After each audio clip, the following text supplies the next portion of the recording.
the fact that you specialize in high conflict and dealing with shit being thrown at you all the time and then having to deal with it in your personal life, I can't even imagine. Yeah. It's got to be up to here by the end of the day. But with that, I just Hmm. want to say thank you for muddling You're through. I'm welcome. Alex Beatty. I'm a divorce prep coach for anybody who is new to seeing this face and frozen beautifully, I'm sure. And Samantha has been so gracious to agree to sit with me for about 20 minutes. And I Yeah. have about 7 or 8 questions that I'm going to ask her all Perfect. about drafting a high conflict parenting plan, what points to include, and also just some basic information for you if you're dealing with a high conflict situation. If Yes. you have a question, we always say drop it in. I'll definitely try and get to it. But Right. since y'all have been so patient, I'm going to jump right in. Absolutely. Um, okay, so let's go with like the most basic and biggest question I think most people have, which is, kind of like a lobster come to boil in a pot over time. Sometimes you don't realize that your situation qualifies as high conflict. You just think it's normal because you've Yeah. been dealing with it for so long. So, what are like the blaring red flags that tell you you're actually dealing with a toxic co parent? Because I think a Oh, lot of people might feel like things are off a little bit, but they can't quite put their finger on exactly like why it's so difficult to communicate with their soon to be ex or ex. yeah. Great question to lead with. I think first, one of the signs would be that you're both having to use attorneys. I mean, there's people all day long that get divorced online themselves. They walk into the courthouse, they fill out the paperwork together. So if you're both having to go separate and use attorneys, that to me should tell you that one, if not both of you, are nervous and don't trust each other, which is going to cause high conflict. The other one would be when your ex tries to talk to just you and gets you isolated away from your attorney and says things like, well, I only want to tell, I will talk to you. You need to get on the phone. I need to come to your house. We need to talk about this. And they want you away from your security blanket and your safety team, that they're trying to intimidate you, right? The other ones would be, the other side not turning in paperwork and stalling the whole process, not being fully disclosing of the finances and keeping them a secret, all the way to threatening you about the kids when they know the kids are the most powerful and protective thing that you have, that's the most important. They will use them as pawns in every conversation and try to pick at you and say, well, if you do that, then I'm going to take the kids. If you do that, I'm going to try to take more time. Yeah. So anything like that where you just see, and quite honestly, if you just see a different person show up, Yeah. you were married to this person a week ago and you say the word divorce and all of a sudden you're seeing this alter ego that comes out every once in a while, but now it's here all the time. You're in high conflict. You are down a path of buckle up. It's about ready to be a rough ride. Yeah, I mean, such a great and thorough answer. And from that, I want to kind of go back to you pointed out something really important, which is when you have an ex who keeps trying to circumvent the process, you set up Yes. a process to deal with them, whether it's through Mm-hmm. your attorney or through a mediator, and they continue to come back to you. Yes. What I like to tell my clients is, that soft negotiation. They're trying to negotiate with you. You have to reinforce those boundaries, which can be Yes. really hard because everything that you're dealing with is triggering big emotions from Yeah. you. And they So, say things like, well, if you don't, then I'm going to tell my attorney and I'm going to da da da. And again, I want everybody to hear this. Your ex is not the judge. So when your ex says something like, well, you can't do that. Last time I checked, you don't have the black robe on. yeah, I'm not paying child support. You're not one that gets to dictate that. I'm going to take the kids. Well, that's not your call. Like, they are not the lead. But if you've been in a marriage where you've been allowing them to talk to you that way and you've given in every time in the marriage, whether it was to protect kids or just it was easier or you're just not a confrontational person, your mm-hmm. ex is going to think that same behavior can work in co-parenting and post-divorce. So they're going to keep talking down to you. They're going to keep belittling you. They're going to keep threatening you That's because right. that's what worked in the marriage. Yeah. So they're not going to learn a new trick. They're going to pull out all the old stops and just keep going with that behavior. 100%, and usually it'll even get more aggressive when Oh it's yeah, not working. And so absolutely. one of the mantras that I like to give clients to be thinking in their head when this comes up is that might have been okay during my marriage, it's not Mm-hmm. okay during my divorce. 100%. Yeah, repeating that is really important. Mm-hmm. And one of the ways to kind of make sure that once the divorce is final, or if you're adjusting a plan, is making sure to include as many points that kind of check the boxes of setting a protocol. So when you're creating a parenting plan with somebody who's manipulative or always looking for ways to cause drama, because that's what it is. It's like Yeah. they need the attention. That's what feeds Mm-hmm. them.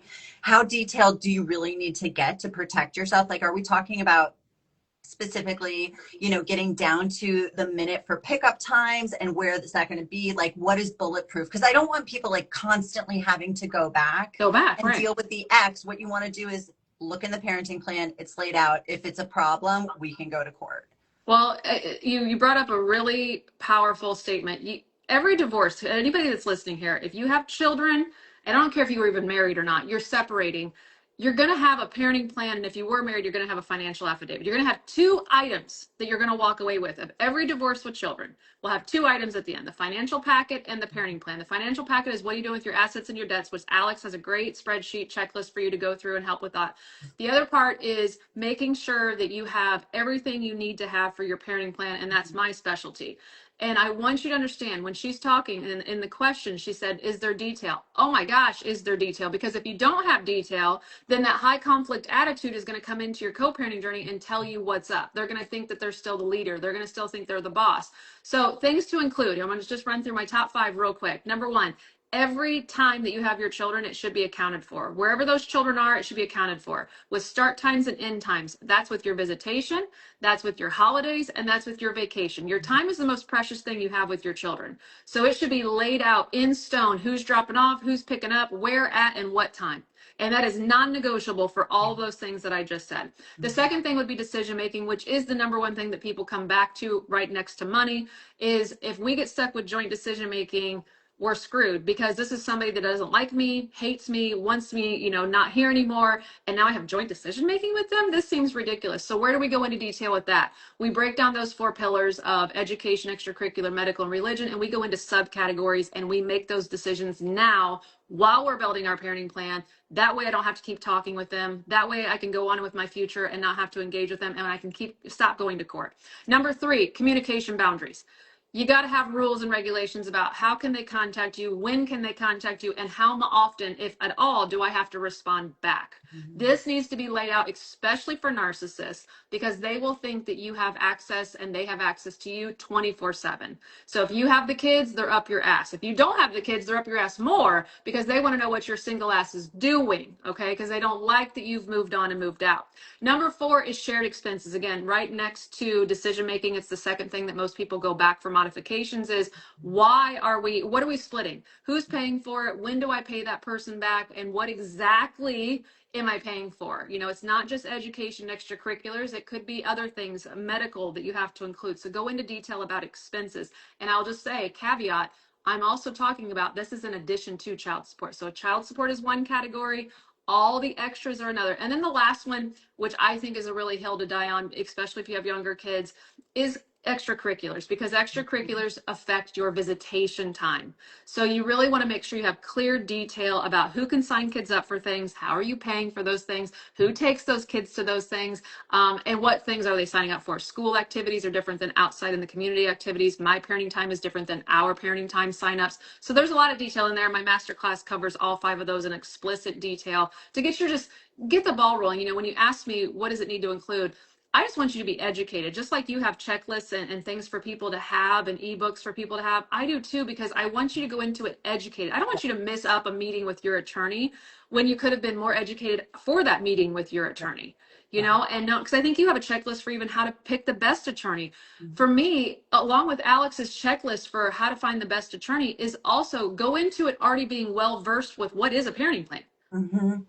What is a Yeah, parenting plan? So you know all the lingo at that very first meeting, and you're teaching your attorney that you know what's up. I'm that's not a exactly. client that you're going to be able to take advantage of. I'm not a client that you're going to be able to run over. I know shit. I know shit because I paid money to learn shit, and I'm going to talk like I know what the hell I'm talking about. Yeah, 100%. And, the goal for both of us, look, I love our connection. You have been a ride or die in this Mm-hmm. arena since day one, 5 years ago, and you are always giving such important information. And we are always coming up from a place of educating you because Yes. we want you to become your own best advocate. Yes. Here's the thing, we've been where you are, which is Mm-hmm. why we do what we do. Right. And one of the things I repeat ad nauseum is everyone gets thrown challenges in life. Yeah. People lose jobs, they get sick, and sometimes relationships end. And those are really, really hard times in life to go through. So please rely on other people who are reputable to give you that information. Samantha, Absolutely. you know, between you also have that like fabulous next chapter group with Mm-hmm. Leah Marie, Yeah. who I adore as well. You know, there are resources in there as well as on the Divorce Planner website. We got you covered, you know, Covered from start to finish. We from got you start. covered. And remember, don't have to reinvent the wheel. I think the biggest thing that I find is people are in their heads too much. Well, that's not going to work for me. Why do I need to? I'm just going to they want to shrink because it's overwhelming. I get it. If you're coming to the end of a relationship, especially a long-term relationship with somebody who is incredibly high conflict, you've Yeah. compartmentalized yourself. Yeah. You are, you've had to numb out to a certain degree to make Mm-hmm. things work because you're thinking 8 steps ahead constantly. Right. And so by, taking the time to educate yourself before going into those meetings, like you said, picking an attorney is one of the most expensive things you're going to do in your life. You want to make the right choice, but you want to understand that you and your attorney are a team. That Yes. attorney It should might feel know, like that. that's right. And that attorney might know the law, but nobody knows you and your goals and priorities and your kids and your real life the way that you do. So you have to feel empowered enough to lead the charge. I think even in social media, we hear people are always trying to work it out. What can I do in order to make communication better? Which is hard because when you're dealing with a lopsided dynamic of a high Yes. Yeah. conflict person and somebody who is reasonable, you're speaking two different languages, right? So I know terms like parallel parenting get thrown around like a lot without people really understanding what it means, and knowing when it's time to stop. You know what I mean? Yeah. Because I think people try their best. I'm going to make this work. I'm going to contort myself in order to see, but how can you stop a toxic co-parent from using kids as weapon or threatening to withhold visits? Like, is it all about being that detailed in the plan? And also, how do you write protections in the parenting plan that, set up a protocol so that there's no manipulation, emotional manipulation, communication protocols? Can you speak on that a little bit? Yeah. So when it comes to, one thing you're kind of have to completely radically accept if you are in any type of dynamic of high conflict, small or large, is that you only have control over your household and that's it. And so I can have balance at my house, regulation at my house. My kids feel safe. They have all their needs met. And they may go to a house where they hear nothing but cruel words about me. They may hear about my family is bad. They may hear about how I'm neglectful, and they get thrown into an emotional roller coaster of just brainwashing, right? Parental alienation, if you want to take it that far. And I have no control over that. And I think this is where a lot of us go wrong is that we go to that high conflict parent and we say, stop talking to our kids like this. Stop saying that to our children. Quit doing that. And all a high conflict person will do is go, haha, I got Sam upset. Sam found out the kids must be doing what I asked them to do, and they told her what I said. Oh, it's working. She's rattled. She's upset. The kids are starting to not like her because look how upset she got over this. All that does is fuel the fire. So is there anything that we can write into the parenting plan? Yeah, we're going to write in that there's no disparaging comments. But again, high conflict people are going to do what they want to do. A parenting plan, and again, this is radical acceptance. Parenting plans are built for my own protection. I know the rules I will follow and abide by in that parenting plan. I don't know if my ex will follow those rules. And when they cross so many of the lines and they break all of the rules, then I'm going to have to make a choice of whether I'm taking them back into court for contempt or not. But then again, I also am going to look at my peace and my finances and go, is this something worthy that I should do? Is there going to be a payout of this? Is this something big enough that I'm going to get a turnaround on my investment of going and back to court? So we really teach people inside of the next chapter and just in one-on-one coaching is that I have to accept I can only control my house, which is my children's mindset when they're with me. I mean, we got to understand, you guys, your kids are going to be around more toxic people than just their other parent. They're going to be around coaches, teachers, fucking peers that are complete assholes and rips and bullies. We got to start teaching our kids boundaries. We got to start teaching our kids self-care, that we know that we shouldn't have to listen to this. We know that this is not something we should tolerate and put up with. So when it comes to a parenting plan, it's more of the ins and outs of things that we will do physically with the children, places we will go, things we're in charge of, things we have to pay for. When it comes to emotions, we can write it in all day, and I'll write it in for you. But it really comes down to you and your relationship with your child on making sure it happens, because we can't stop the other house. I mean, every parenting plan says don't make disparaging comments about the other Yeah. parent. Happens every single day. Yeah. Happens and then you take them to court and they say, oh, knock it off. Okay, I will. By the time they're back home, they're already doing it again. So I think this is where there's more to it than just a parenting plan. Yeah. There's about learning yourself, learning your own boundaries, learning what you will tolerate, and giving your children, this is key, Mhm. giving your children safe ways to show a boundary when they're around a high conflict parent. Mhm. Your kids can't go in at 4 and be like, hey, asshole, stop talking about my mom. They can't do that. They can't talk like that, right? But you can teach them and rebuild them when they get back to you, because maybe they're coming back to you upset. Their belly hurts. They're sick. They're acting out. They're biting. They're hitting. Okay, something's going on. They're observing a lot of toxicity at that house. How can I help them release that when they get back here? And as they get older, I can start having verbal conversations with them about how to cope with it when they're there. I always told my kids, you got 3 options. You can agree with dad, you can say nothing and just nod your head and yeah, sounds great, or you can absolutely disagree with dad. So you can agree or disagree or just stay neutral. Do whatever you feel is the safest response to do, and Yeah. as you get older, you'll get more courage. Yeah. And that's it. Yeah, I mean, 100% nodding my head like it's going to fall off my neck. And I think, the most important thing that you said, I mean, so many golden nuggets in there, but is about that radical acceptance and Mm-hmm. really learning to let go that you're not going to be able to control everything in the other parent's household.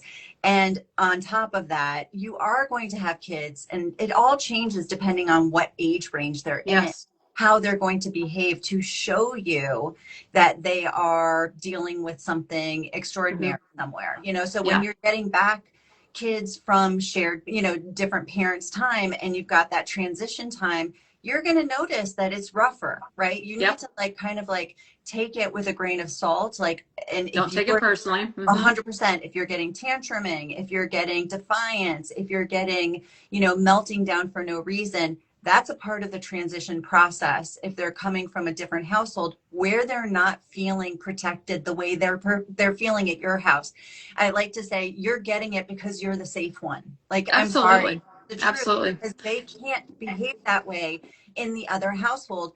Now, when you get them, you've got alarm bells. It's like, what the hell is somebody touching my kid? Like, what the hell is happening? Mm-hmm. It's a normal part of the transition process. Continue to practice that radical acceptance and work on what is in your control, which is, Yeah. those beautiful, simple points of teaching your kids different ways to handle, whether it is engaging, staying neutral, or pushing back, but giving Yeah. them the tools and the verbiage to be able to do that age appropriately, of course, and getting yourself the support. Because when you're getting it all the Yeah. time, you have to be that lion all the Mm-hmm. time. You don't have anything automatically recharging you. So again, Right. this is why we're here. Please Yeah. utilize all of our resources so we make this easier for you. We go back to parenting plans, and obviously you're doing your best to pack it so it's as thorough as possible. And a lot of what's being echoed in the comments is the fact that I have an ex who is constantly violating a parenting plan, like showing up late or not following through or Mm-hmm. just ignoring it altogether. What enforcement mechanisms actually work, right? So Yeah. how do you hold them accountable? Well, first and foremost, I think what a lot of us do is we sometimes verbally talk to them, and that's just a no-no. I need you to make sure everything is documented. So you can verbally say, when they drop your kid off, hey, you're 25 minutes late. That's absolutely ridiculous. I'll be documenting this. But then you go right inside and you send an OFW message that just said you just dropped the child off. You at the doorstep, and that's it. You don't go into dialogue and ask why, because does it even matter why they're late? They're late. They gave no notice, they're late. So I need you documenting everything in a non-emotional way, Mhm. and it needs to be cold. And I just found somebody on TikTok, and I'm going to give her a shameless plug here, because when I saw her on TikTok, she was giving these spreadsheets on Excel, and she was giving them for free. And I said, girl, I was like, girl, you're sitting on a gold mine here. These people need to know how to document, at least charge $5 for this stuff. And she started charging. And her name is Mary Claire, and you can find her on Etsy, and on TikTok as well under Mary Claire. And she is putting Excel sheets on how to document that. Here's the date, here's how late, here's, who dropped off, who picked, and it's very, very organized. But you have to document, and you have to then take it. Again, this is girl math. If he's late one or two times, we'll just use, a scenario of a mom and a dad. If he's late one or two times, this is not court worthy. You're going to go spend $3,000 for two times? No, it's got to show a pattern. And when you're keeping track of your documentation properly, you will do a pattern. Somebody said they just bought her Excel sheets. They're amazing. You have to show that there's a pattern there. Okay, every Friday. Why are you late every Friday? You're late dropping off to school. The school's called us 10 times in a row. Show a pattern. And then when your girl math makes sense, okay, this is enough to, my lawyer said it's 6 months worth of pattern showing. I'm going to go file for a modification on parenting time because Yeah. they've been abusing my parenting time. They're giving the kid late to school. It's affecting their education. And it just shows you got to be able to show a pattern. I think too many of us get upset at the beginning, like they broke a rule. Let's go to court. Well, here's the other side of that. They're going to go in, play their little violin and go, oh my gosh, I'm just getting used to being a single parent. I'm trying to toggle it all and I'm overwhelmed a little bit. Give me more time to figure it out. Well, I just wasted $3,000 or $4,000 with my attorney to have them go play their violin and nothing happened. Because this isn't criminal court, you guys. This is family court where everybody gets to cry their river and everybody gets to be believed on their first time. It's Mary Claire, not Marie Claire, Mary Claire. Yeah. So No, 100% agreeing with you. And the other side of that is you have to remember that you are setting boundaries that you haven't set before, right? There's a long established pattern of behavior. And so by putting the focus back on you and what's in your control in reinforcing boundaries, but also, of course, those first little microaggressions, because that's what they are. Yes. Testing the boundary and testing the boundary. The best thing you can do for yourself is take a beat, wait a breath, and process. Nothing needs your immediate response unless it's an emergency. Right. And most of them aren't. Most of them are like dipping a toe in how far can I get? Wait 24 hours, see where you are emotionally about it. See how, if you've talked to your team or your coach or your family. And the other thing about having detail in your parenting plan, if this is a custody drop-off, pickup, exchange issue, this is why. And I know cops don't get involved, as they should not. But if a cop says, let me see your custody agreement, or a school district says, hey, he picked him up early, we didn't know, we didn't have a copy, they something. And if you have wording that's just all like, thou shalt not pick up on Tuesdays, but shall on, and it's wrote all confusing and it's wrote in biblical terms, like this is not going to help anybody. This needs to be a clear fucking chart. Monday, 4 o'clock. Well, looks like should be with mom. Tuesday, 7 o'clock. Looks like should be with dad. It's got to be easy. It's got to be easy to understand and read, not just for you, but for a third party that doesn't know divorce. Maybe the teachers are all married. They don't even know what paperwork looks like. They got to be able to decipher and read whose parenting time is it right now. Right. So it's got to be crystal clear. We can't stop using these big jargon words that lawyers throw around just to look important in a parenting plan. It's got to be practical, people. Exactly. And the way to do that is by educating yourself now and being a part of the process. And that can feel really intimidating. Like, oh, but they know what they're doing. They know the law. Again, your life, who you're dealing with. And by the way, if it doesn't make sense to you, speak up. Change. It is your, when Sam is working with people, you're working with her and building those parenting plans and writing them in a way that makes sense to you. Your kids, your socioeconomic status, your environment. Do you have a lot of family? Does he have none? Like, we customize it for your family and your situation. And the biggest part, what do you want your future to look like? Do you want your future to be entangled with them? Or do you want your future to be crystal clear? And I say this till the cows come home. I would rather you spend time and money now while you're building this parenting plan with me and your attorney and get down every detail of your kid. I don't care if your kid is 7 months old. I can Yeah. plan out that whole child's life. I got 4 kids. I've done a pretty damn good job. I know the things that are going to come up. We make a plan for it. And I would rather have a plan for my Yeah. kid than no plan, because a no plan means one of two things. I'm either working with my ex, which I don't want to fucking do, or I have to go back to court, which I don't have the money for. Yeah. So in the big picture here, as I want to go to somebody that I know, like, and trust, and I want to go to somebody that's raised kids before, and I want to go ahead and plan out my kid's life because I don't want to deal with his ass again, and I don't want to pay any more money anymore. So Yes. I'd rather just be one and done. And again, I would rather know that I made kind of like a, man, I wish I would have picked 4 weeks of vacation instead Yeah. of 3. But Yeah. at least I know I got 3 instead Yeah. of, oh, parties will later discuss how much vacation time they get. That's some bullshit Yeah. written in there that makes sure that I have to talk to my ex or call my attorney again. Those are Yeah. 2 things I don't want you to have to do. Yeah. So if your Yeah. parenting plan isn't written crystal freaking clear for the duration, diapers to diploma for your kid, stop signing it, because you're required to go back then later, or you're required to let your ex just run the fucking show for the rest of co-parenting. That's Yeah. what will happen. That's a hard no. Right. I get so passionate and so heated about it because I know the pressure that, all these people that are watching are listening, and they're hearing their attorneys say, we can't plan out kids' futures. We can't go into detail. We can't, no judge will sign that. Absolute bullshit. I have my clients getting their parenting plans signed every single day. It's all a matter of how bad that attorney wants to sell it to the other side to get it done. So that's the type of attorney you need to have. Somebody that's willing to do good salesmanship to talk the other side into, hey, this will benefit your financial pocket too if you just sign this thing. It's all about the sales job.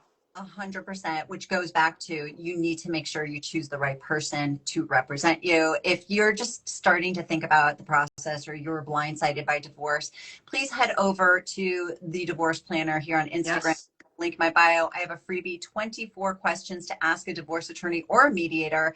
It's got a log for you to keep your notes. It's a jumping off point to get you thinking about how to make the most of your time when you're booking those consultations, because again, it's the biggest financial investment you're making. And going back to the work and the resources that Sam and I have, those are investments in your future, right? Mm-hmm. Like, if you don't want to be constantly going back and rewriting things and having to ask the courts to weigh in on something, start at the beginning by being proactive so that you are not then for the rest of your life reactive. I'm just going to say today has been incredible, especially considering we started with so many glitches. And I Right. really appreciate all of the people who have joined us, your patients, and Sam, your patient. This conversation has been fantastic, and it's going to get posted immediately after.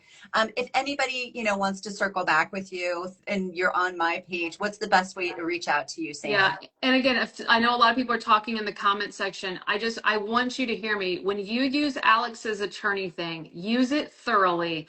And then I want you to at least go purchase my masterclass. It's a 3-hour long course that has a workbook and a PowerPoint, and it's me talking about your parenting plan. Take good notes. And then when you pick an attorney, take those notes with you and say, hey, look, here are the things that I know I want Right. for a sure fact. Are you going to support me in this or not? And that alone will tell you whether that's a good attorney for you or not. Because if you watch that masterclass and your stomach gets all like, yeah, I want those details. I want that.